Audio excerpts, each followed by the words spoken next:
संकट के समय में नाटो ने यूक्रेन को अकेला छोड़ा, कहा शर्तें पूरी होने पर ही बनाएंगे मेंबर। भड़के ज़ेलेंस्की ने कह दी ये बात। नमस्कार, मैं आंचल और स्वागत करती हूँ आपका ट्रिगर पॉलिटिक्स में।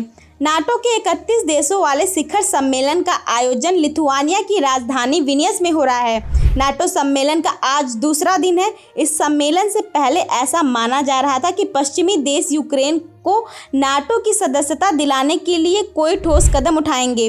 हालांकि इस बार भी नाटो ने यूक्रेन को इस ताकतवर संगठन का हिस्सा बनाने के लिए कोई समय सीमा तय नहीं की है। यूक्रेनी राष्ट्रपति ज़ेलेंस्की इस बात से बेहद नाराज बताए जा रहे हैं। दरअसल नाटो का कहना है कि जब सभी सहयोगी देश सहमत होंगे और शर्तें पूरी होंगी तो ही उसे गठबंधन में शामिल किया जाएगा।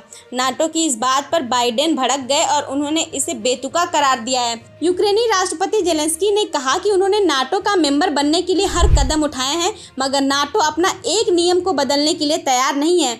ज़ेलेंस्की ने कहा कि क्या यूक्रेन का नाटो में शामिल होना बहुत बड़ी इच्छा है।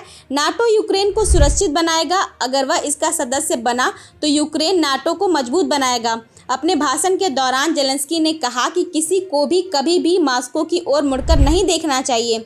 उन्होंने यूक्रेनी सदस्यता के समर्थन में स्पष्ट, ईमानदार और साहसी रुख के लिए लिथुआनिया को धन्यवाद दिया। वहीं नाटो के अधिकतर सदस्यों का मानना है कि जब तक युद्ध समाप्त नहीं होता तब तक यूक्रेन को सदस्य बनाने की प्रक्रिया शुरू नहीं की जा सकती है। नाटो देशों का मानना है कि यूक्रेन को नाटो की सदस्यता रूस को फिर से हमला करने से रोकने का सबसे अच्छा तरीका है।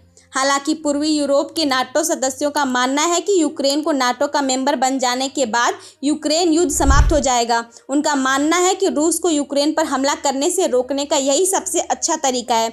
वहीं अमेरिका और जर्मनी जैसे देशों की राय इससे अलग है।